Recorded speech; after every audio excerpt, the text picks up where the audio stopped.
Parce que je vais décevoir quelqu'un, la Bible dit que tout passera. Tout passera. Amen. Oh, tout passera. Je vais encore décevoir quelqu'un plus loin, que même la parole de Dieu passera. Oh, qui n'est pas d'accord avec moi? Parce que la Bible dit que ces jours-là, il n'y aura ni pasteur, ni évangéliste. Les Bibles seront fermées. Mais qu'est-ce qui restera? La louange et l'adoration. Est-ce qu'on peut dire Amen?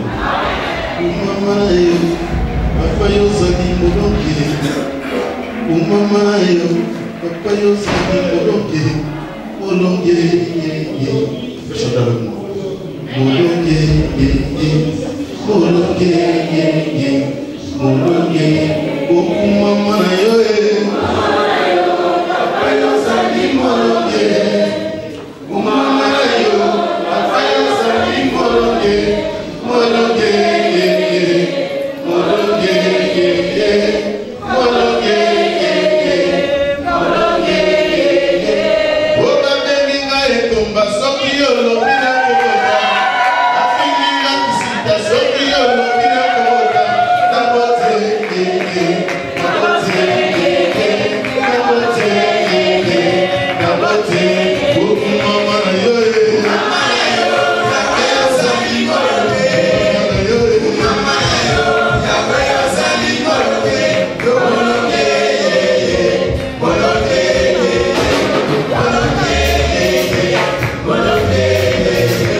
Yeah.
J'aime la louange.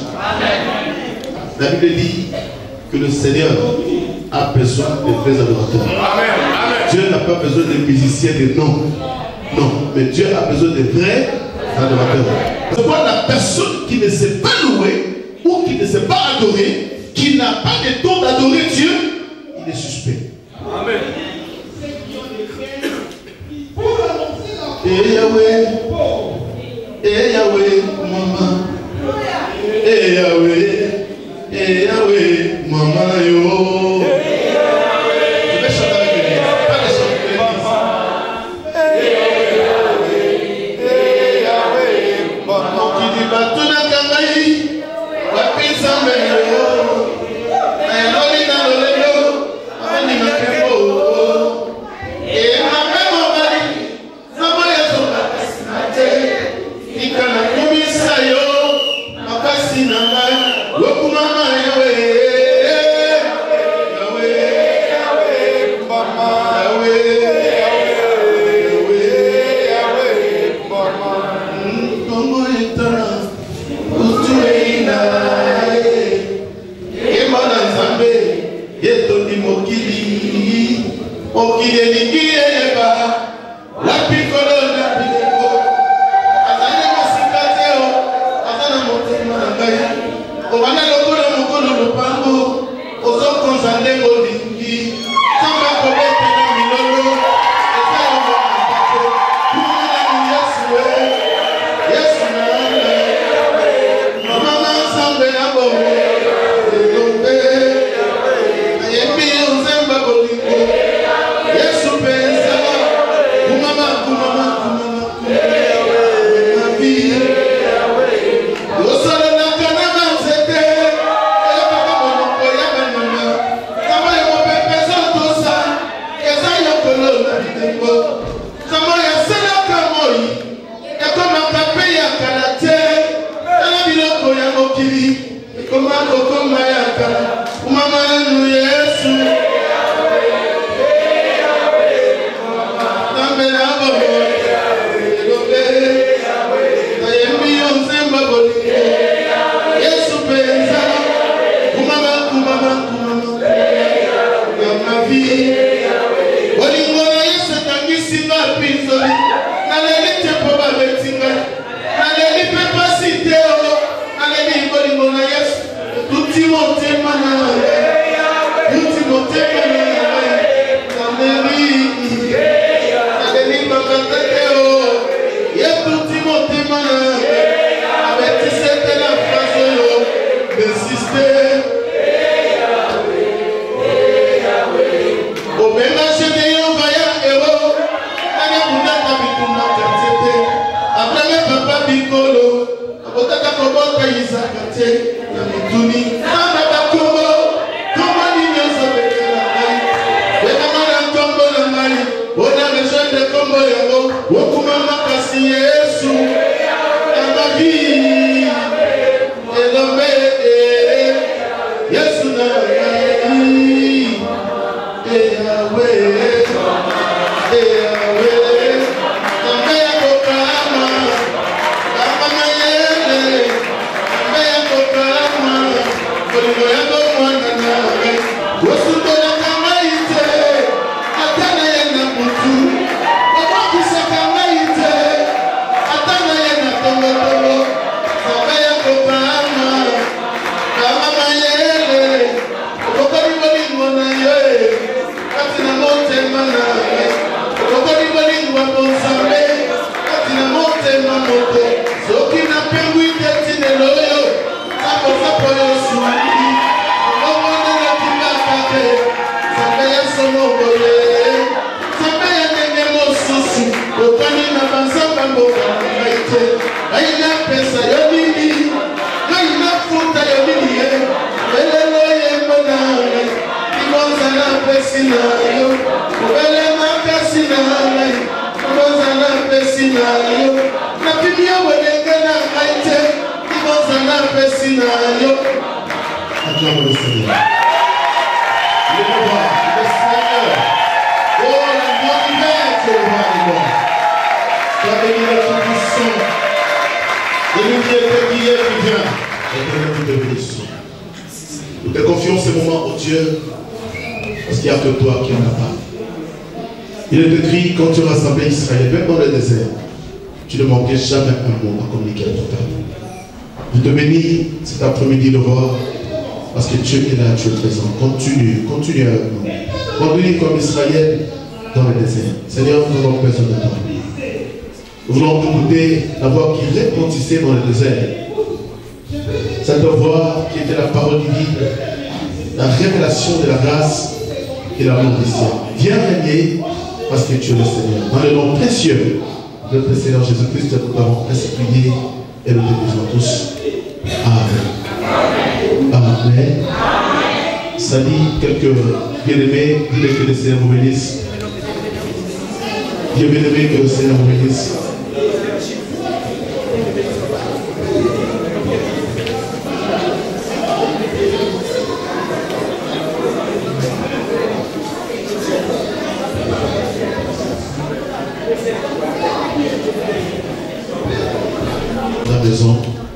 Je dis toutefois à l'église que nous ne voulons pas être comme toutes les églises de Paris. Amen. Amen. Parce qu'une église, ce n'est pas un rassemblement de Bakongo. Amen. Une église n'est pas un rassemblement de ressortissants des bandales. Une église n'est pas un rassemblement des ressortissants des gens qui sont venus. C'est pour moi en Angola, où ils sont connus au Maroc quand ils voyageaient. Non. Une église, c'est un peuple. Un peuple que Dieu a choisi et qu'il a mis à part pour son œuvre. Non, quelqu'un peut dire Amen. C'est pourquoi l'église, ce n'est pas l'amitié. L'église, ce n'est même pas un tribu. Mais l'église, c'est un peuple que Dieu a ramassé. Un peuple qui n'avait pas de nom.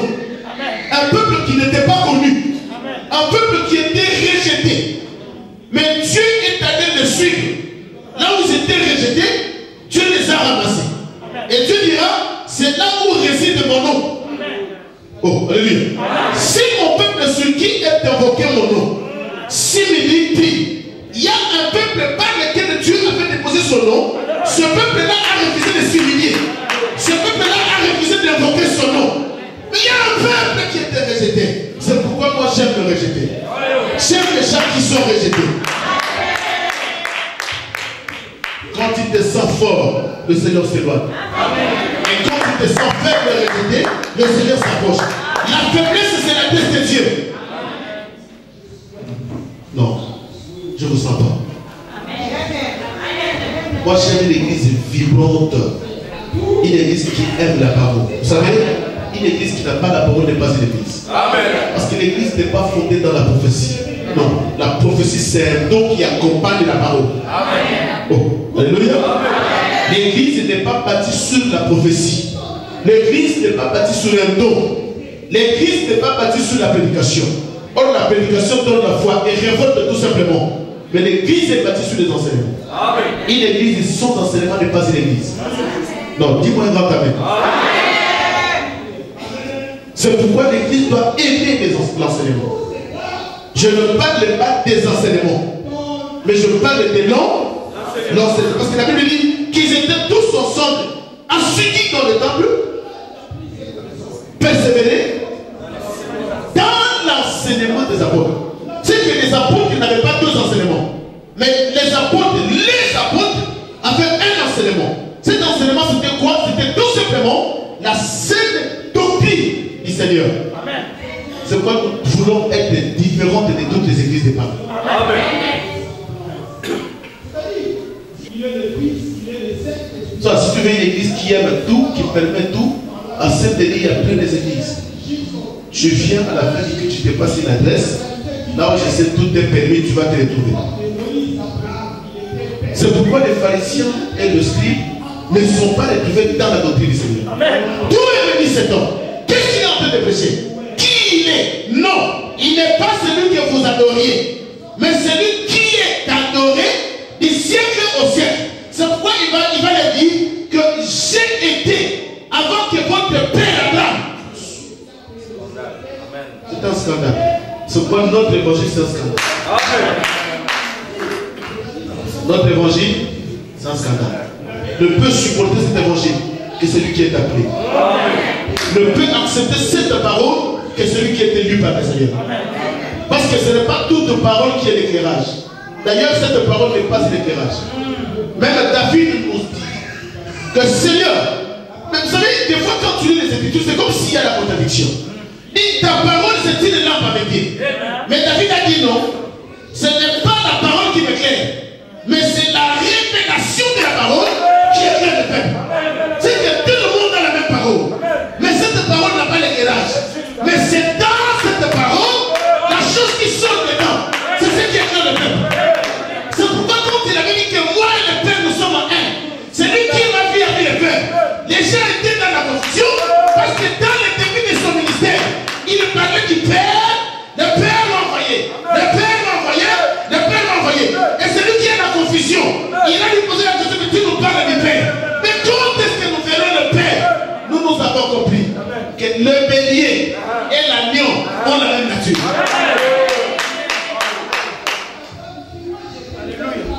Donc dis-moi Amen. Un grand Amen. D'ailleurs, même si tu ne dis pas Amen, ancien, je sais que Moïse m'entend. Moïse est en train d'acclamer. Même si tu ne veux pas, Pierre m'entend. Pierre est en train d'acclamer. Parce que Pierre, c'est quelqu'un qui aimait la révélation. C'est pas une église qui n'a pas la parole. Frère, ce n'est pas une église. C'est pas quand les chanteurs chantent. Moi, je me sens, j'ai envie de m'éclater. Parce que c'est dans cette onction des cantiques que la révélation pose.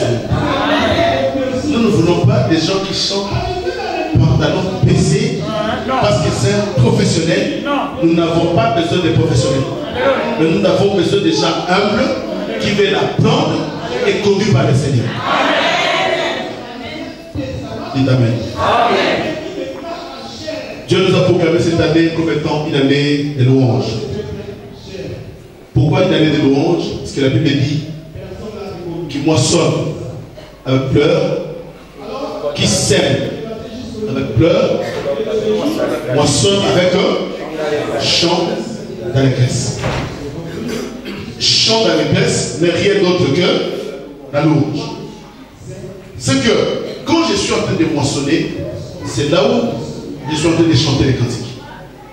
Pourquoi? Parce que David dit louez-les avec des chants et des cantiques nouveaux de tous ses bienfaits. C'est que quand le Seigneur commence à manifester sa gloire, c'est là où le peuple s'élève pour le louer. Et on loue le Seigneur selon les Écritures. On loue le Seigneur en moissonnant. Nous sémons avec pleurs, mais nous moissonnons avec un chant d'allégresse. C'est pour ça de constater que quand tu sèmes, tu donnes à Dieu, c'est-à-dire tes offrandes, tes collectes, tu donnes à Dieu la contribution, même pour le loyer. Des fois, quand tu vois ta paye, tu te dis, mais Seigneur, j'ai envie de donner, mais c'est que je gagne. Même si extérieurement, les lèvres ne se voient pas, mais à l'intérieur, la personne pleure, mais elle donne quand même. Hein? Mais c'est ce que Josué avait dit pendant la marche vers la terre promise. Josué dira, on était fatigué parce qu'on traversait le désert. Mais Josué dira, écoutez, nous avons la promesse. Nous sommes obligés de poursuivre parce que nous allons vers la promesse. Et Josué dira, fatigué, mais poursuivant toujours. Je veux dire à quelqu'un, même si tu es fatigué, même si rien ne marche, mais je te demande, selon la Bible, selon les Écritures, continue toujours. Oh, alléluia. Même si tu es fatigué, continue le chemin. Parce qu'il y a une couronne qui nous attend. Il y a une couronne qui nous attend de l'autre côté. Avec foi, j'avancerai vers la rivière de la mort. Et l'autre rive ne m'attend pas. La couronne. Vous savez, des fois quand vous chantez, c'est comme moi des fois, je dis, quand je sens, il y a des Congolais qui aiment chanter. Mais quand tu aimes chanter, c'est avec quelqu'un que Dieu a fait la grâce de composer. Parce que tu dis, il y a des cantiques. Quand tu suis le cantique, tu dis, mais Seigneur, ça c'est quelque chose, c'est pas n'importe quoi. nous avons la chance d'avoir la connaissance des Écritures. Amen. Amen. C'est pourquoi nous ne chantons pas n'importe quoi. Hein? Soyez bénis. Non, j'ai dit soyez bénis. Un message que j'ai intitulé, que nous sommes en train de parler toujours sur la louange. J'aime les gens qui écrivent. Je vous ai dit, je vais commencer à contrôler la salle. Celui qui n'a pas un stylo, qui n'a pas, on n'est pas dans une église, on va prier. C'est quoi les gens restent longtemps dans des églises, mais les gens ne changent pas. Amen. Ça fait combien de temps que tu es chrétien? Ça fait, pasteur, j'ai commencé au Congo. Ça fait 15 ans, ça fait 20 ans, ça fait 10 ans. Mais, quand il y a des témoins de Jéhovah qui sonnent à la porte, dis je ne suis pas là. Mais toi qui as commencé ta vie chrétienne, ça fait 10 ans, 15 ans. Pourquoi tu fuis les témoins de Jéhovah? Parce que tu n'as pas la connaissance de Dieu. Tu vas à l'église comme tout le monde. Or, j'ai dit tout le temps, l'église, c'est une école. Un enfant intelligent qui va à l'école, quand le professeur enseigne, il écrit. Vous savez, nous à l'époque, quand on était à l'université de Fabrice, qu'est-ce qu'on faisait? On avait des syllabus. J'ai un syllabus, le professeur est tenté d'enseigner, j'ai mon syllabus. Mais tu verras qu'il y a des choses que les professeurs parlent et qui ne sont pas dans le syllabus. Et avec mon petit crayon, j'étais en train de rajouter, parce que je sais que le soir, je dois faire la lecture. Amen. Et c'est ça d'ailleurs la mission de l'église. Quelqu'un qui a fait des années à l'église, mais qui est incapable de défendre sa doctrine, de défendre la doctrine du Seigneur. Quelle est l'importance de l'église? C'est pourquoi je me dis, les hommes de Dieu sont en train de se poumonner pour rien. Pour rien. Bien même, nous ne venons pas ici pour chercher de l'argent. C'est juste. Non. Si c'était pour ça, je n'aurais pas resté dans le bâtiment. Quand tu viens me chercher dans le bâtiment, tu me trouveras très sale comme tout le monde. Et là d'ailleurs, je ne suis pas pasteur. Là, je suis plombier chauffagiste. Très sale et très noir. Même si je te fais voir mes mains, tes mains sont propres. Moi, tout est brûlé par la soudure. Pourquoi? Parce que je vais chercher l'argent, j'ai une femme et des enfants. Mais quand je me déplace, je viens ici, c'est pour te communiquer la vie. Amen. Et quand je viens te communiquer la parole et que tu ne fais aucun effort de la recevoir, je préfère rester à la maison. Dis-moi bien. Vous savez, ça fait tellement mal de voir un papa dans la maison qui a des enfants, et un enfant de 10 ans, mais qui a la morphologie d'un enfant de 10 ans. Un enfant de 15 ans, mais qui a la morphologie d'un enfant de 6 ans. Ça fait très mal parce que la croissance est tellement retardée que ça fait mal aux parents. Et moi, c'est comme ça que je souffre pour l'église. Quand je vois les gens qui ne changent pas, qui n'évoluent pas, qui n'avancent pas, qui ne grandissent pas, je me pose la question, Seigneur, est-ce que c'est moi qui prêche mal, ou je ne sais pas communiquer la parole, ou qu'est-ce qui ne va pas? Non, la Bible dit que le salut, pour le salut, nous tous, bien mais toi, tu as une part de responsabilité. Dieu a quitté le trône, sa part de la responsabilité, il a déjà fait. Il a quitté le trône, il est venu te chercher toi qui étais un pécheur. Mais maintenant, quitte à nous de nous approcher du Seigneur, d'aller les chercher. Il y a plein de gens qui ont servi le Seigneur au Congo. Mais arrivé en France, la vie, quelle vie. Je vais te décevoir. La France n'est pas un paradis. D'ailleurs, ce que tu croyais être quand tu es arrivé en France, ce n'est pas ce que tu es. Hein? Donc, dans le premier. Dis-moi Amen. Vous savez, des fois dans la vie, il faut te révolter pour bien servir le Seigneur. Bien aimé, les femmes passeront. Maman, les hommes passeront. Dis-moi Amen. Papa, les femmes passeront. Maman, les hommes passeront. Mais ce qui est très important dans ta vie, c'est d'abord ta vie quotidienne. J'ai intitulé mon message le retour de l'âge qui apporte la louange. Le retour de l'âge apporte la louange. Parce que nous sommes en train de parler sur la louange. Et je vous ai dit dès le départ que la louange que je parle, ce n'est pas tout simplement le cantique. Mais on peut louer le Seigneur par le mot. On peut louer le Seigneur par la parole. On peut louer le Seigneur par son attitude. On peut louer le Seigneur dans tout ce qu'on est en train de faire, sans chanter. Mais tu vois la personne louer. On peut adorer Dieu par le cantique.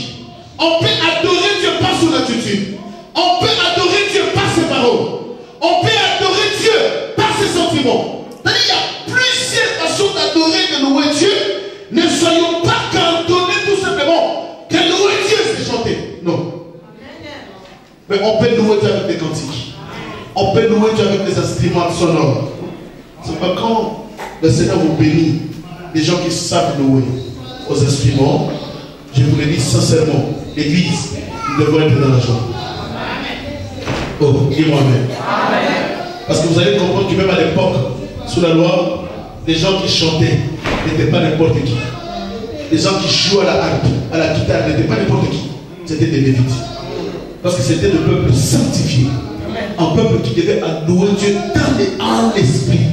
Mais aujourd'hui, les églises permettent n'importe qui passer chanter, permettent n'importe qui louer, parce qu'il est un grand musicien qui a dit non, mais comme c'est le frère de tel, il a un nom, frère, laissez les chanter parce que les gens viendront derrière, parce que quand les gens vont le voir, ils vont laisser le petit chat dans cette église-là.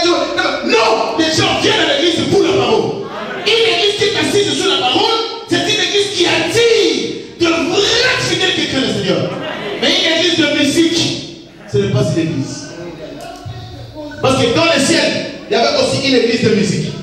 Mais celui qui s'est révolté, c'était le président des musiciens. Amen, c'est la vérité. C'est la vérité, papa. Dans le ciel, il y avait une église qui était assise sur la musique.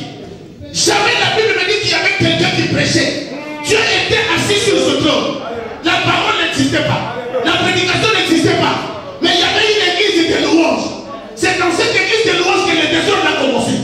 C'est pourquoi une église qui est assise, c'est parce qu'ils sont des musiciens, c'est une église de désordre. Que Dieu te bénisse. Nous ne voulons pas cette église ici. Que tu sois le frère honoré, même si je t'aime, papa, je te porte dans mon cœur. Les jours où on me dit, papa, voilà ce qu'Honoré a fait, la porte est ouverte. Amen. Le pasteur a court. C'est la vérité, papa. Il y a un frère qui était invité à l'église qui dit, mais votre pasteur à quel âge? Quand on parle de ce comme de vieux père, à l'époque, il était tellement sec que c'est ça l'église, papa. Amen. Ce n'est pas Paris qui va changer l'évangile. Ce n'est pas l'Europe qui va nous pousser à changer l'évangile. Mais l'évangile, même si on est en Afrique, même si on est aux États-Unis, même si on est au Sénégal, partout où nous irons, l'évangile n'évolue jamais. Amen. Oh, l'émancipation de la femme. Oui, en France et partout ailleurs, mais pas dans l'évangile. Hein? Oh, dites amen. Amen. Si on peut s'élever, le respect de la parole. 1 Samuel, le chapitre 5, du 1er au 5e verset. Nous lisons au nom du Seigneur. Amen. Les Philistins prirent l'arche de Dieu et la transportèrent d'Ebenezer à Asdod. Après s'être emparés de l'arche de Dieu, les Philistins la firent entrer dans la maison de Dagon et la placèrent à côté de Dagon. Le lendemain, les Asdodiens qui s'étaient levés de bon matin trouvèrent Dagon étendu la face contre terre devant l'arche de l'Éternel. Ils prirent Dagon et le remirent à sa place. Le lendemain encore, s'étant levés de bon matin, ils trouvèrent Dagon étendu la face contre terre devant l'arche de l'Éternel. La tête de Dagon et ses deux mains étaient abattues sur le seuil, et il ne lui restait que le tronc. C'est pourquoi, jusqu'à ce jour, les prêtres de Dagon et tous ceux qui entrent dans la maison de Dagon à Asdod ne lâchent point sur le seuil. Parole du Seigneur. Amen. Nous allons nous asseoir. Et le bien aimé Prince va faire la deuxième lecture. 2 Samuel, chapitre 6. 2 Samuel, les gens qui prient, 2 Samuel, chapitre 6, du 1er au 11e verset. Soyez bénis, toi qui écris. Soyez bénis. Non, j'ai dit soyez bénis. 2 Samuel, chapitre 6, du 1er au 11e verset. Je lis au nom du Seigneur. Amen. David rassembla encore toutes les villes d'Israël au nom de 30 000 hommes. Et David, avec tout le peuple qui était auprès de lui, se mit en marche devant Balé-Juda pour faire monter de l'arche de Dieu devant laquelle est invoqué le nom de l'Éternel des armées qui réside entre les chérubins au-dessus de l'arche. Ils mirent sur un char neuf l'arche de Dieu et l'emportèrent de la maison d'Abinadab sur la colline. Uza et Ashjo, fils d'Abinadab, conduisaient le char neuf. Ils l'emportèrent donc de la maison d'Abinadab sur la colline. Uza marchait à côté de l'arche de Dieu et Ashjo allait devant l'arche. David et toute la maison d'Israël jouaient devant l'Éternel de toutes sortes d'instruments de bois, de cyprès, des arbres, des luttes, des tambourins, des sistres et des cymbales. Lorsqu'ils furent arrivés à l'ère de Nacon, Uza étendit la main vers l'arche de Dieu et la saisit parce que les bœufs la faisaient pencher. La colère de l'Éternel s'enflamma contre Uza et Dieu le frappa sur place à cause de sa faute. Uza mourut là près de l'arche de Dieu. David fut irrité de ce que l'Éternel avait frappé Uza d'un tel châtiment.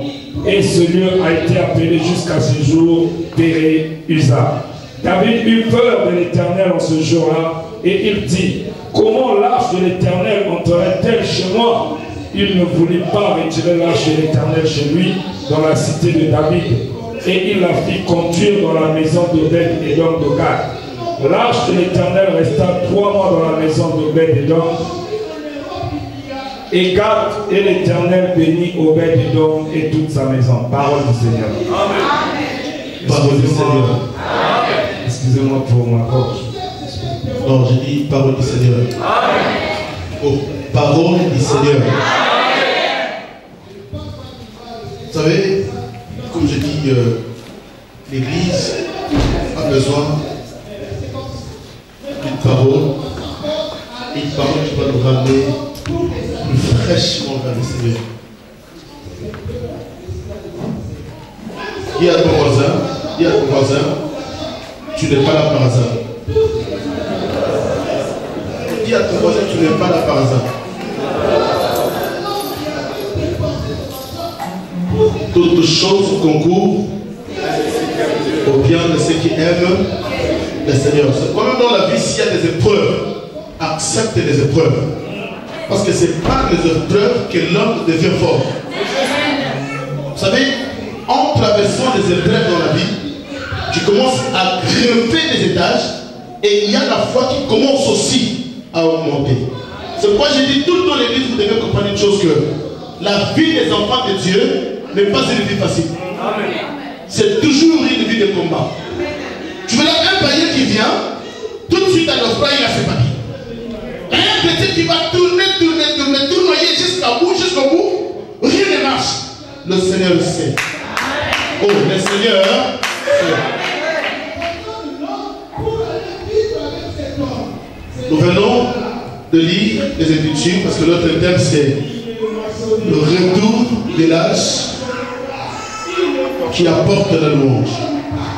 Et là, nous venons de lire dans Samuel, le premier verset de la Bible relate comment est-ce que le Philistin ont venu faire la guerre à Israël et ils ont apporté l'âge de Dieu. Moi, je me suis posé la question, pourquoi l'âge? Parce qu'en réalité, quand Dieu, est-ce que nous sommes ensemble avec l'église? Je dis, suis-moi bien. Si tu es venu à l'église, c'est pour apprendre. Tu n'es pas venu rendre visite à quelqu'un. Même si tu es un invité, mais Dieu a permis que tu passes ces moments ensemble avec nous pour apprendre la parole de Dieu.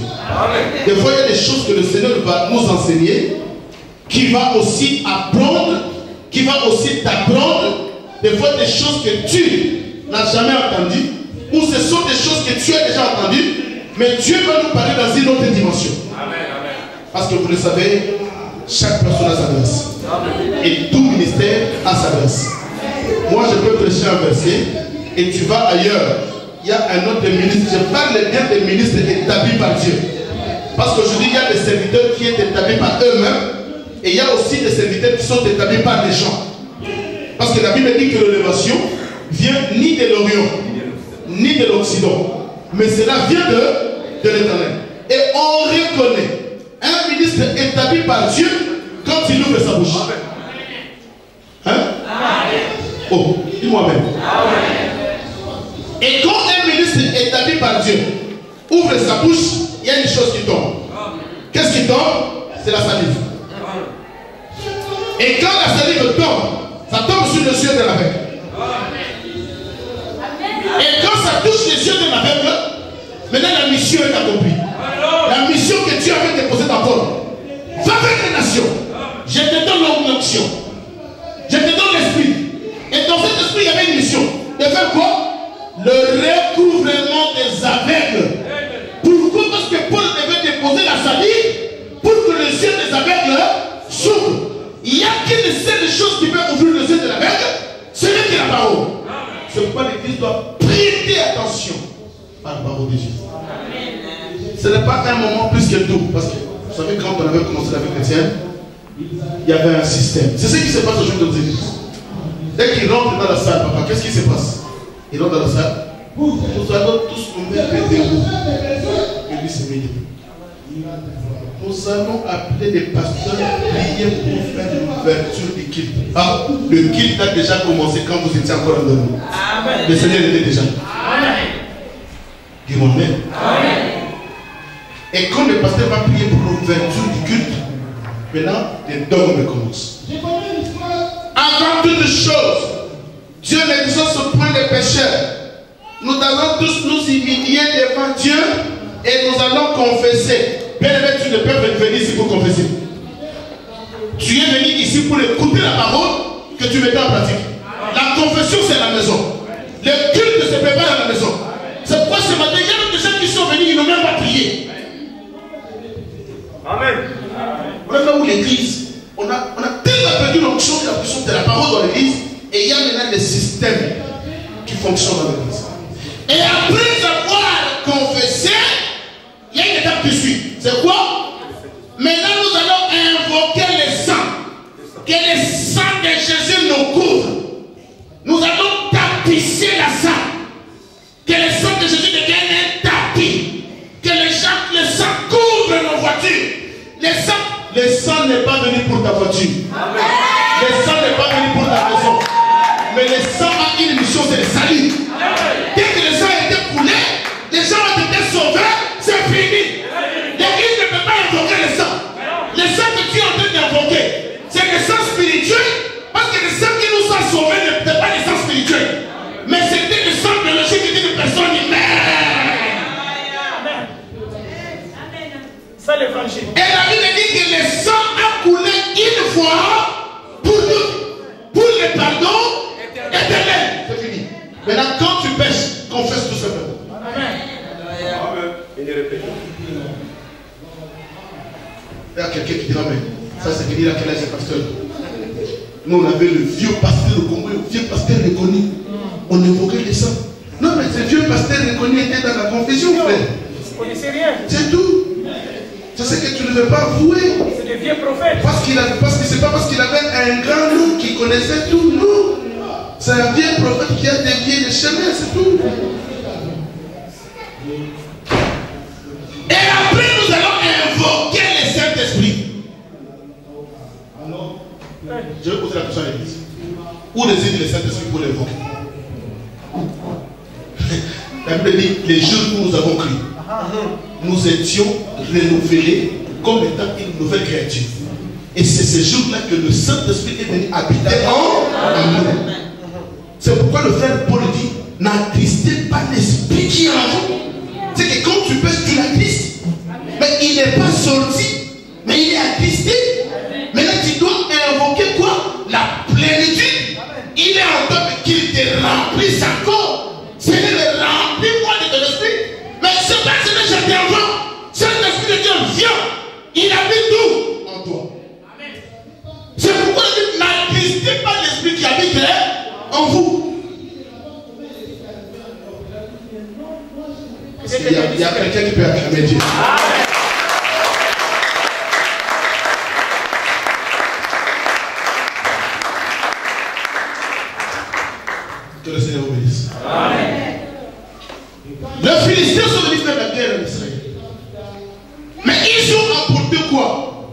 large.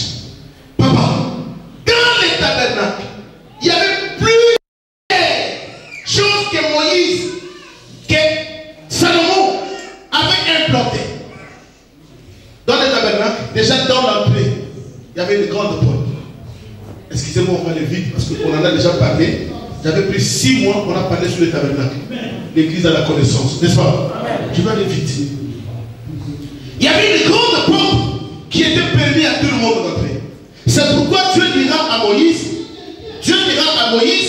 que tu feras une grande porte de rideaux. Pourquoi une grande porte de rideaux? Pour que personne ne dise ce jour-là que j'étais devant le tabernacle, Seigneur. J'ai vu une grande portail fermée. Non, c'était un rideau. C'est que Dieu l'a mis en rideau pour permettre tout le monde d'y entrer. Or, cette porte n'est qu'une personne. Son nom, c'est la porte de Dieu. Celui qui n'entre pas par moi, c'est un voleur. C'est que tu peux venir à l'église, tu peux devenir chrétien, mais tu es passé où? À la fenêtre? Sur le plafond? Non, sur le plafond, tu avais permis que le paralytique, que le cas des personnes lui transporte pour les jeter sur le. Pourquoi? Parce que cet homme n'avait pas de force. Mais il cherchait qui peut me ramener vers le Seigneur. Il y avait une foule de Seigneur qui était dans la maison. Qui peut me ramener? Maintenant, il y a une chose qui a ramené ces paralytiques. C'était tout simplement la dimension de ces 4 évangiles. Paul dit, à quoi servirai-je si je ne me prêche pas en révélation, en connaissance, en prophétie et en doctrine? C'est que le paralytique doit être conduit par ces 4 choses qui ramènent la personne vers le Seigneur. Vous pouvez avoir la révélation, mais il faut la connaissance. Vous pouvez avoir la connaissance, il faut la doctrine. Parce que la base de toutes les choses vraies dans l'église, c'est la doctrine. Vous pouvez avoir des choses de Dieu puissants, mais si vous êtes en dehors de la doctrine, le paralytique ne montera jamais sur le toit pour aller retrouver le Seigneur. Amen.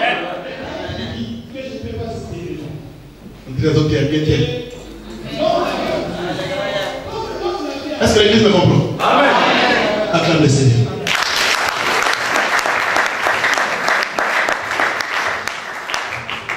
Quand tu dépasses la porte, il y avait quelque chose qui était tout de suite. C'était quoi? L'autel de l'Holocauste.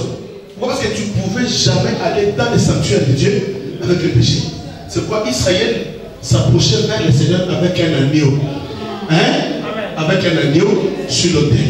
Quand l'agneau était égorgé, la Bible dit que l'agneau égorgé. On prend l'agneau, on met l'agneau sur l'autel, il y a le feu qui était mis, et quand l'agneau était consumé, maintenant c'est le feu. Comprends bien?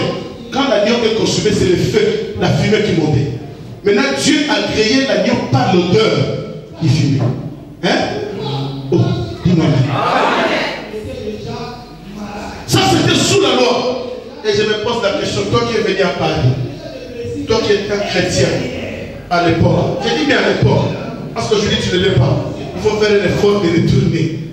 Toi qui étais chrétien, avec tout le péché que tu as commis, si on était sous la loi, combien de brebis tu allais apporter? Papa, tu vas te voir sur mon qui.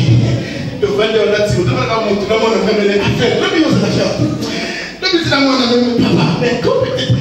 sur mon qui. Quelle est ta vie? Oh, le Seigneur est merveilleux. L'homme peut pécher, c'est caché à l'intérieur. Il confesse le Seigneur, même le pasteur ne sait pas. C'est pourquoi tu dois confesser tes péchés et les abandonner. Amen. Et en traversant l'autel de l'Holocauste, il s'est dirigé maintenant vers le lieu saint. Or, dans le lieu saint, il y avait quoi juste ici? Il y avait la table de 12 de proposition, je veux vite. Et il y avait les champs des liens et l'autel du parfum. Là où on devait adorer Dieu. C'était l'image du Christ lui-même. Je n'ai pas le temps de parler de tout ça. Je traverse. Il y avait la lumière du chandelier. Or, là où il y a le 12 pains de proposition, il ne peut jamais avoir le ténèbres. Il faut qu'il y ait la lumière. Or, la Bible dit que le véritable chandelier, c'est celui qui avait cette branche. Or, cette branche, ce sont ces 7 esprits. Or, c'est les 7 esprits du Seigneur qu'on appelle Jésus-Christ de Nazareth. C'est que le chandelier qui était dans le tabernacle n'était rien d'autre que la personne du Seigneur Jésus-Christ. C'est que la lumière, celui qui apporte la lumière au travers du peuple, c'est Jésus. C'est que si tu n'as pas Jésus, tu as les ténèbres. Soit tu sais l'un, soit tu haïs l'un et tu sais l'autre. Parce que personne ne peut servir 2 maîtres. Toi tu sais combien de maîtres? l'église, tu as un maître, c'est le Seigneur. À l'extérieur, tu as un autre maître. Le pasteur Timothée, quand il parle, des fois j'ai envie de m'éclipser, envie de me cacher. Je dis, mais bon, il y a des choses qui disent. Des fois j'ai envie de me cacher. Je dis, mais pour commettre l'impudicité, frère, d'abord tu payes le ticket. Tu vas traverser tout Paris jusqu'à Mélé. Des fois tu dis, papa, tu veux le carburant, des carburants. Frère, tu peux envoyer les gens à l'Afrique manger, tu veux le carburant dans ta voiture pour te déplacer de Paris à Mélé. Pour aller chercher une femme à péché. C'est que tu payes le péché. Ça, c'est la vérité.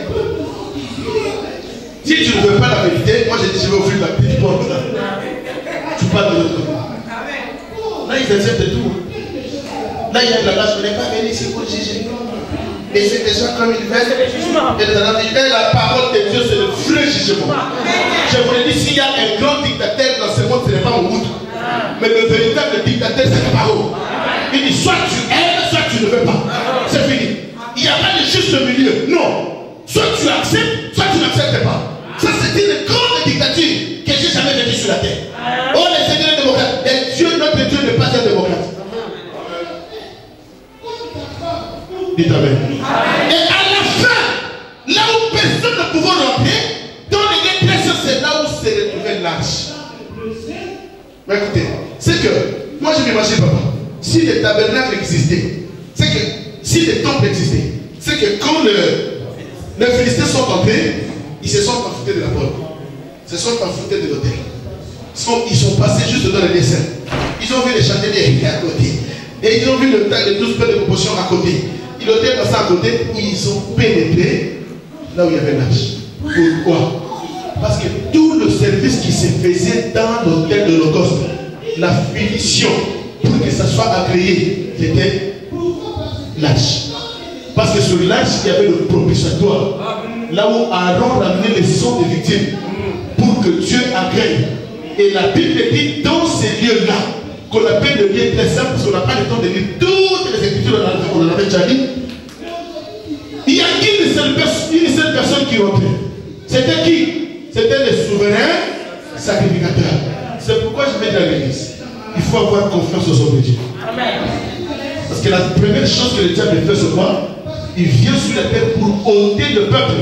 La confiance au Dieu. Ah, ma pasteur, ma aventurier. Il dit là, tu te la photo. Ma pasteur, la photo, pas escroc. Qu'est-ce qu'ils t'ont escroqué? Mais je veux dire à l'église que parmi les faux, il y a toujours les vrais aussi existent.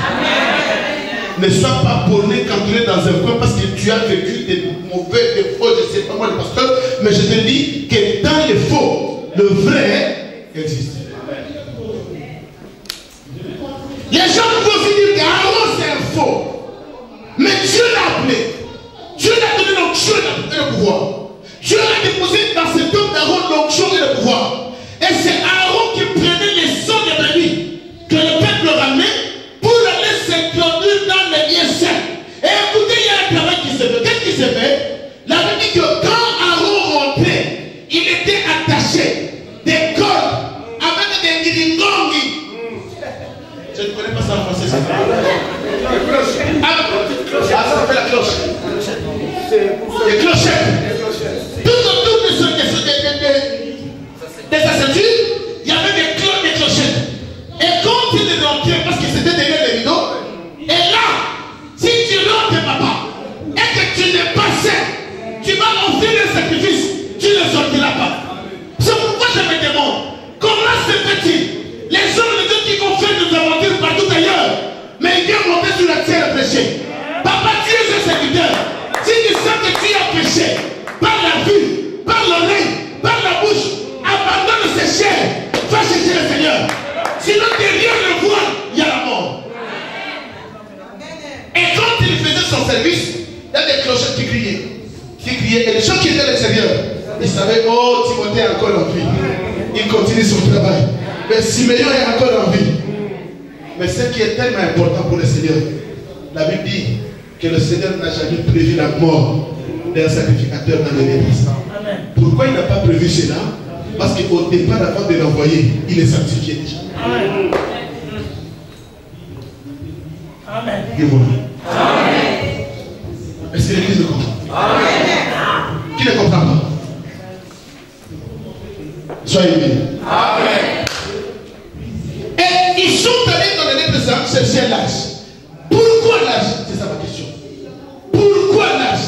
Parce que notre terme, c'est le retour de l'âge apporte la louange. Et vous allez comprendre dans 2 Samuel, nous allons lire chapitre 6, que quand David est allé, il a pris le char et les 2 vaches, que nous allons d'ailleurs bien expliquer. Je n'ai pas le temps aujourd'hui, le dimanche prochain.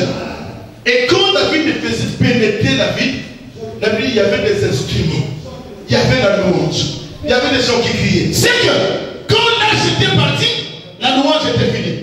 Les gens pleuraient. N'est-ce pas? Mais c'est quoi cet âge-là? Quand l'âge part, la louange cesse. Quand l'âge s'en va vers les Philistins, il n'y a plus la louange. Je suis allé plus loin. Je me suis dit, nous allons commencer d'abord à étudier cet âge. Dans Exode, la Bible dit que Dieu avait recommandé à Moïse de construire l'arche. Et sur la couverture de l'arche, le propitiatoire que nous avions parlé, et tout autour de l'arche, il y avait 2 chérubins. Hein? Suis-moi bien. Tout autour de l'arche, il y avait 2 chérubins qui déposaient des ailes sur l'arche pour la protection. La Bible dit pour la protection. Oh! Pourquoi sur le tête de l'Holocauste, il n'y avait pas de ailes? Il n'y avait pas les anges pour protéger? Pourquoi sur les chandeliers, Dieu n'a pas dit à Moïse de mettre le chérubin pour protéger? Oh, c'était tout simplement l'image de la création. Dans la création, Dieu dira, il dira alors, je créai 2 arbres que j'ai plantés dans le milieu du jardin. L'arbre de connaissance du bien et du mal et l'arbre de vie. Et Dieu va dire à l'homme de ne plus toucher à l'arbre de connaissance du bien et du mal. Maintenant, je vais aller plus loin. Les gens ne vont pas me comprendre. Mais je sais que vous avez la capacité de me comprendre. Hein? Tu toucheras l'arbre de vie, mais pas l'arbre de connaissance du bien et du mal. Oh, en réalité, l'arbre de connaissance du bien et du mal n'est rien d'autre qu'un corbeau. Parce que les corbeaux étaient purs. Or, les corbeaux ont 2 couleurs. Il y a la couleur noire et la couleur blanche. Or, cet arbre aussi avait 2 couleurs. La couleur noire qui était le mal et le bien qui était le blanc. Amen. Amen. Est-ce que vous me suivez? Amen. Mais l'homme a choisi ce que Dieu l'a interdit. C'est pour que vous allez comprendre aujourd'hui, les soi-disant chrétiens, ils choisissent toujours ce que Dieu interdit. Toujours, ils touchent aux interdits. Mais quand ils ont touché aux interdits, frère, c'est pourquoi je vous dis, s'il faut confesser 10 000 fois, confesse, Dieu n'est pas ton ami. Et Dieu a chassé Adam et Ève dans le jardin. Et qu'est-ce qu'il a fait? Il a pris 2 chérubins. Maintenant, il va protéger l'arche. Parce que c'est là où il y avait la vie. Or, dans l'arche, il y avait aussi la vie. Il y avait la main, il y avait la verge d'Aaron, et il y avait la table du témoignage. Comme il y avait la vie, bien aimé, je veux dire à l'église, frère, si tu fais la protection, garde la vie de Dieu. Là où il y a la vie de Dieu, c'est là où Dieu protège. Et d'ailleurs, les Écritures disent que l'ange de l'Éternel, quand autour de ceux qui y près de Dieu, et les arrache au danger. C'est que dans l'arche, il y avait une vie. Cet arbre de vie, il y avait une vie. Dieu a mis les chérubins. Maintenant, c'est les chérubins qui devaient protéger. Or, cet arbre de vie, ce n'est rien d'autre que le Seigneur. Et comme il est venu dans la chair, il dit, cette vie-là, ce n'est pas l'homme qui peut la récupérer. Il était obligé de pénétrer lui-même, aller récupérer la vie là où Dieu avait caché cette vie pour venir donner à l'humanité. C'est pourquoi en pénétrant les arbres, comme la Bible dit qu'il y avait 2 chérubins avec des épées flamboyantes qui étaient en train de tourner, c'est pourquoi l'épée d'un ange lui avait touché sur son corps. Et le sang a coulé. Alléluia. Le sang a coulé. Et écoutez, il y a une chose. Le temps est en train de nous presser. Là, je n'ai qu'à à l'introduction, papa, j'ai bien prêché. C'est que l'âge n'était pas n'importe quoi. Je vais aller vite, suis-moi. Je n'ai pas le temps de lire. L'âge n'était pas n'importe quoi. C'est que l'âge que les Philistins sont venus chercher pour l'emporter vers eux, c'était la vie. C'était la chose qui donnait la vie à Israël. La chose qui donnait la vie au peuple. Bien-aimé, accepte qu'on te vole le mariage. Même si ton mariage est caché. Accepte qu'on t'apporte le papier. Même si tu es un sans-papier. Accepte qu'on t'apporte tout ce que tu as comme matériel. Mais que l'âge de Dieu ne s'envole pas entre tes mains. Parce que c'est ça la vie. Dans l'âge, il y a des papiers. Dans l'âge, il y a le mariage. Dans l'âge, il y a tout. Accepte de tout faire. Mais ne lâche pas l'âge de Dieu. Mais toi, depuis que tu es venu en Europe, l'âge, tu les as réunis aux Philistins. Mais après une chose, les Philistins étaient contents, papa, de prendre l'âge. Mais arrivés dans leur vie, ils ont pris l'âge de Dieu. On les a mis dans la même maison, là où il y avait d'accord leur Dieu. Cela signifie quoi? Que le Dieu qui est dans le monde ne peut jamais supporter l'onction de Dieu d'Israël. C'est pour ça, la Bible dit qu'ils sont venus le matin, ils ont vu d'accord dans quelle position? Hein? D'accord était par terre. Ils ont trouvé ça normal. Ils remontent d'accord. D'accord est encore debout. Ils s'en vont. Le lendemain, il revient. Ils ont encore vu d'accord dans quelle position? Allongé, par terre. Ils ont compris que ne gardons pas l'âge de Dieu ici. Nous devons le retourner. C'est pour autant dit que les Philistins que nous insultons n'est rien d'autre que l'image des païens. Nous étions des païens. Quand nous avons reçu l'âge de Dieu, la parole qui est Jésus, le Dieu qu'on servait, le Dieu que tu avais, le péché qui résidait en toi, doit tomber. Le péché ne peut pas résister.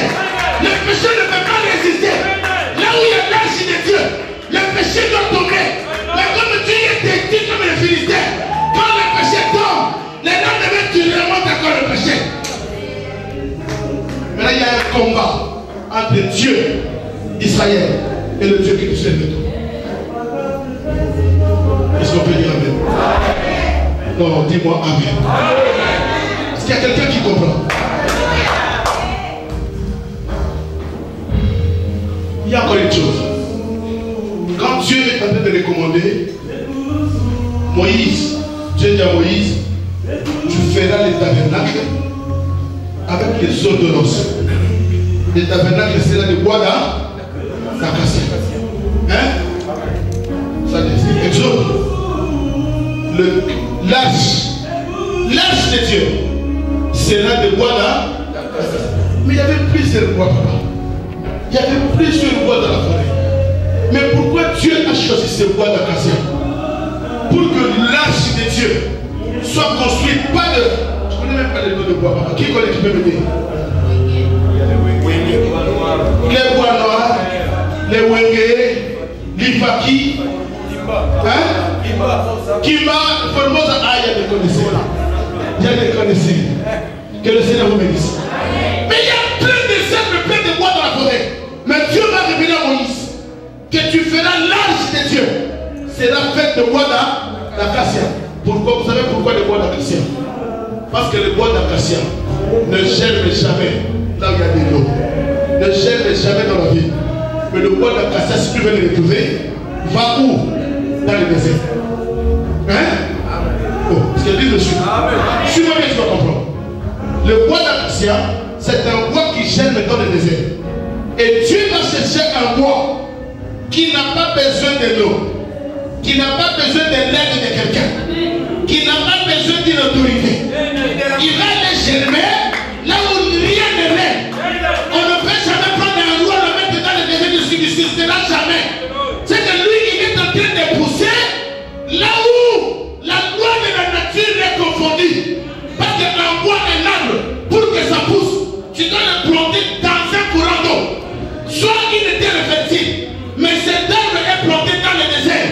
C'est que c'est un arbre qui n'a pas besoin de la semence d'un homme.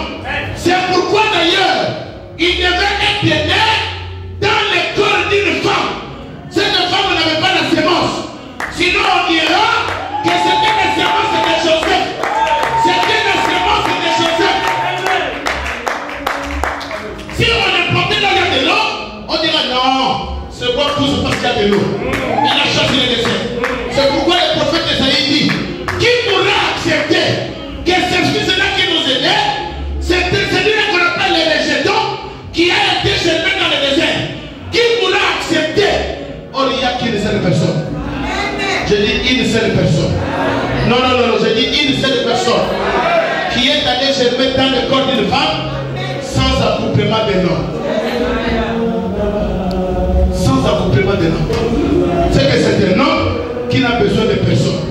Qui n'a besoin de personne. Et quand il est né, suis-moi bien, on n'a pas le temps de tout lire parce qu'il y a tellement des écritures de versets à lire, on n'a pas le temps. Ce que je suis en train de parler, c'est que tu le connais. Je vais quand même citer ça rapidement et nous allons passer. La Bible dit, quand il était né, maintenant pour commencer sa mission, il devrait être enveloppé. De quoi? De l'esprit. Pourquoi de l'esprit? Parce que c'était déjà une prophétie. L'ange venait dire à Marie que ce n'est pas les placentas de Marie qui couvrait l'enfant. Non. Parce que quand l'enfant est dans les placentas de sa maman, il se nourrit de tout ce que sa maman mange. Il partage le même sang que sa maman. Mais Dieu va promettre par la bouche de l'ange que Marie, l'ombre du Saint-Esprit, découvrira. C'est que quand même que l'enfant, Jésus était dans le corps de Marie, mais ce n'est pas les placentas de Marie qui couvraient l'enfant. C'était l'ombre de l'esprit. Parce qu'il n'avait pas besoin de sang de Marie. Il n'avait pas besoin de la nourriture que Marie mangeait. Mais il était couvert par l'ombre de l'esprit. C'est pourquoi en sortant du ventre, Dieu devait envoyer cet esprit pour couvrir. C'est pourquoi dans Luc dit, l'esprit de Dieu m'a ouvert. L'esprit de Dieu m'a ouvert pour. Maintenant, quand l'esprit de Dieu l'a ouvert, il y a une mission. C'est quoi la mission, papa? J'ai découvert quelque chose de grave. Quand il était couvert de l'esprit, sa destination c'était où? Il devait retourner vers le désert. Il devait aller au désert pour nous prouver et nous confirmer que le véritable roi d'Acacia qu'on parle dans le désert, c'est lui. Suis-moi bien. Et quand il est retourné dans le désert, il avait une mission. Papa, c'est quoi la mission? C'est qu'il y avait une pierre dans le désert. Cette pierre-là était entre les mains du diable. Maintenant, le diable cherchait comment transformer cette pierre en pain. Le diable était incapable. Maintenant, Jésus, en sortant de son ministère, destination, le désert. Parce qu'il savait qu'il y a le diable quelque part, avec une pierre dans sa main, qu'il est en train de chercher à transformer en pain, et il n'arrive pas. Et Jésus va aller vers le désert. En arrivant, parce que quand tu lis les Écritures, papa, la Bible dit que l'esprit lui transporta dans le désert. Ce n'est pas le diable. Le diable lui a fait monter sur la tour. Mais vers le désert, ce n'est pas le diable. La Bible dit que l'esprit lui ramena vers le désert. Mais pourquoi l'esprit lui ramena vers le désert? Parce qu'il y avait une pierre qui était entre les mains du diable. Il y avait une pierre que le diable contrôlait. Il y avait une pierre saisie. Or, il a compris que cette pierre-là n'appartient pas au diable. Je dois aller confisquer cette pierre pour donner à mon peuple. Et il allait vers le désert. Arrivé dans le désert, le diable ne comprenait pas sa mission. Et je te dis, tu as faim. Maintenant, prends cette pierre, transforme ça en pain et tu manges. C'est que la mission du diable, c'était quoi? C'était que la pierre devienne faible. La pierre devient mangeable. Parce que pierre, par définition, c'est quoi? La pierre, c'est un corps solide. C'est tout. C'est un corps solide qui n'est pas facile à croquer. N'est-ce pas? C'est ça la définition. C'est que le diable savait que je ne peux jamais croquer la pierre. Il faut que cette pierre soit transformée en pain pour que ça devienne faible. Aïe, aïe, aïe, aïe, aïe, aïe. C'est là où j'ai compris que nous devons garder la pierre. Quand tu as la pierre, la pierre que les gens qui bâtissaient ont rejetée. Ils ont rejeté la pierre. La pierre est devenue faible. Or, quand la pierre qu'on avait rejetée est partie vers les nations, cette pierre, comme il n'est pas facile à croquer, elle est devenue la principale des langues. Là où les gens l'ont ramassée, la pierre est devenue la principale des langues. C'est que le diable avait une mission de détruire la pierre. Oh, alléluia! Alléluia! Dieu dira à Pierre, Pierre! Pierre! Sur toi, je bâtirai mon église. Et les séjours de mort. C'est que si l'église est bâtie sur une pierre, les séjours de mort. Et le Seigneur avait une mission d'aller récupérer la pierre dans le désert. Pourquoi récupérer la pierre? Parce que sans la pierre, Jacob n'aura jamais un songe. Sans la pierre, quand Jacob fouillait et qu'il dormait quelque part, la Bible dit qu'il a pris la pierre. Cette pierre que le Seigneur allait récupérer entre les mains du diable. Il a pris la pierre, il a fait sur la pierre son chemin. Et en dormant, il y a eu des songes. Par cette pierre, Dieu commence à donner des promesses. Suis-moi bien, je suis à la fin. Je suis à la fin. C'est par la pierre que Jacob a reçu la révélation. C'est de même pierre que David avait. Toi tu viens vers moi. Avec quoi? Des javelots. Toute l'armure de la guerre. Mais moi je viens vers toi avec une pierre. Oh, cette pierre, son nom c'est l'Éternel des armées. C'est que la pierre que nous avons besoin, son nom c'est l'Éternel des armées. Bien-aimé, n'accepte pas. On peut te confisquer tout. Mais ne lâche pas la pierre que tu as. Quelqu'un peut dire amen. C'est cette même pierre que David avait vue. La pierre qui n'a besoin d'aucune personne. La pierre n'a besoin d'aucune main. La pierre n'a besoin de rien. Si la pierre vient agir dans ta vie, il n'a pas besoin de ton oncle. Si la pierre vient agir dans ta vie, il n'a même pas besoin de ton père. Si la pierre vient agir dans ta vie, il a besoin de personne. Et la pierre est des amis du ciel. Sans les secours d'aucune main. La pierre va tomber pour écraser la statue. Toutes les statues qui sont érigées dans ta vie, que cette pierre va les écraser. Non, j'ai dit toutes les statues qui sont érigées dans ta vie. S'il y a une statue qui est plantée dans ta vie, pour que ton mariage soit en ruine, pour que tu sois bloqué, pour que tu n'aies pas de papier, je te presse une pierre qui est capable de descendre du haut et de descendre sur ta vie et qui écrase la statue. Toute la malédiction, il n'y a que la pierre qui est capable de les casser. Que cette pierre qui s'appelle Jésus puisse écraser la malédiction dans ta vie. Tu es dans l'obligation cette année de louer le Seigneur. La pierre. L'église n'accepte jamais, bien aimé, de relâcher la pierre. Il y a qui laisse le pierre qui est notre fondement.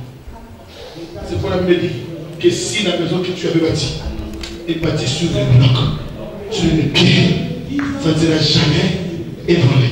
Même le séjour des morts, le pacte avec les démons que ta famille avait signé, là où il y a la pierre, tout est brisé. C'est dans la pierre que Moïse avait demandé à Dieu la gloire. Dieu dit à Moïse, tu ne peux jamais voir ma gloire, le Seigneur. Ah, c'est dans la pierre. C'est dans les rocs. C'est là où il y a la gloire de Dieu. Mais nous faisons l'église dans un seul but, de voir la gloire de Dieu. Donc dis-moi même, si tu quittes ta maison, tu viens ici, tu es venu chercher la gloire de Dieu. Tu n'es pas venu pour regarder le pasteur Simeon. D'ailleurs, le pasteur n'est pas bon, il a un gros ventre que tu n'as pas, parce que toi tu aimes des mecs un peu lancés, comme des Maliens qui veulent, malgré les Maliens sont tellement noirs, mais moi j'aime des mecs qui parlent bien, le pasteur du début, il est français déjà, mais le mec qui parle bien les lancés, tu as déjà décoré, dessiné ton mari. Il n'est pas comme le pasteur de gros ventre, avec mon gros ventre de ma femme même.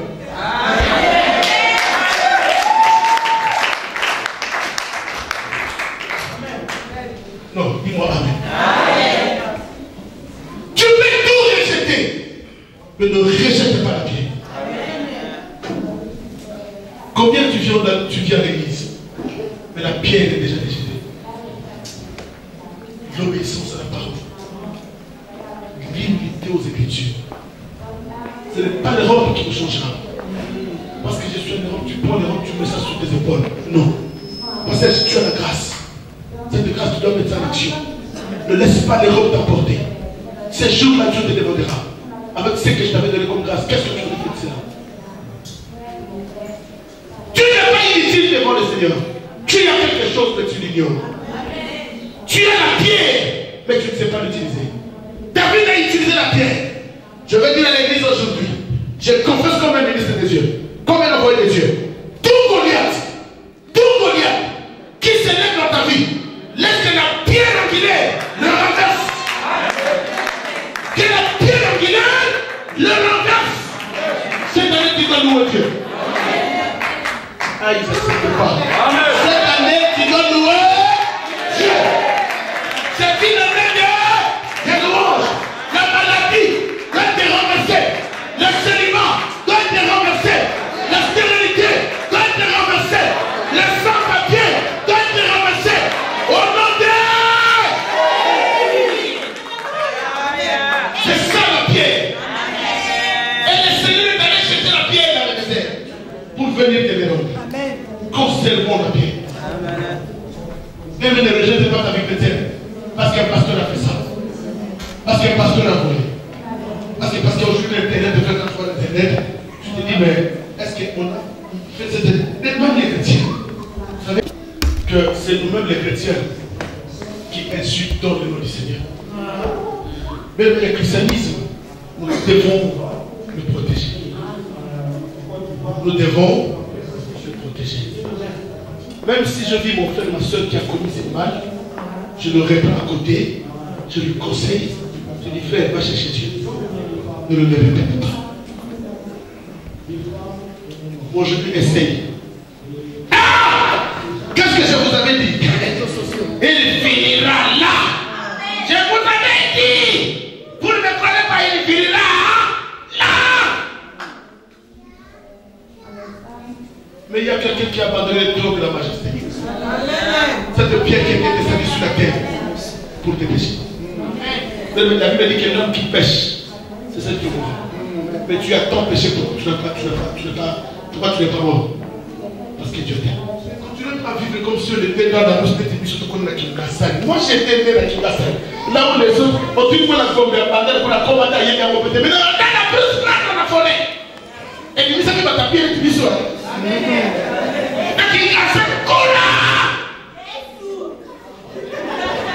La soulier n'a bien beaucoup de poussière. Mais c'est là où je suis calculé. Si comment est ton papa?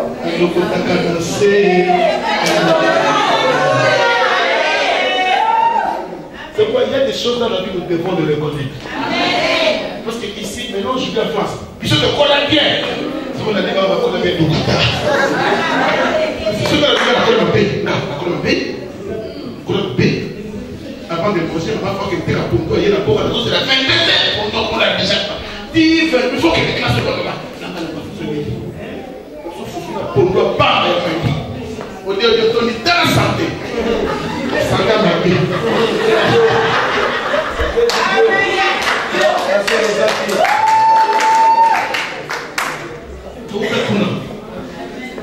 Moi, je dis, je me mets devant un peuple pour prêcher la parole. Et peu importe quelle parole faire, doctrine. Pas n'importe quelle parole. C'est pourquoi je suis dans la joie. Quand je frappe, je sais que Dieu a besoin que tu l'écoutes. Parce que je le connais dans la bandale, où il y a des amis, au cours de la communauté, il y a la communauté, il y a la communauté, mais je n'ai pas de donc il y a la solo la passe.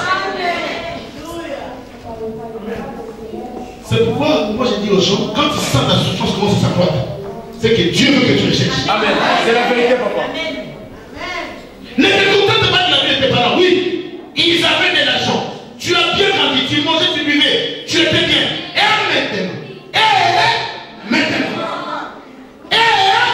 maintenant, les parents ne sont plus là. Maintenant, nous devons chercher Dieu. Parce que tu ne sais pas les alliances que les parents ont conclues avec les démons pour avoir cet argent. Tu ne le sais pas. D'ailleurs, c'est à cause de ces alliances-là que ta vie est bloquée. Tu ne peux pas témoigner. Tu ne peux pas avoir des enfants.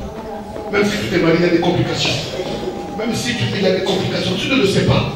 Le papa ne te dira jamais que c'est moi qui vous a fait ça. Non. Non. Non. Conservons la pierre. C'est de pierre angulaire qu'on appelle le Seigneur. Celui qui aime Dieu, conserve la parole. Celui qui aime Dieu, obéit à la parole. Lèvons-nous.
Seigneur pour la parole.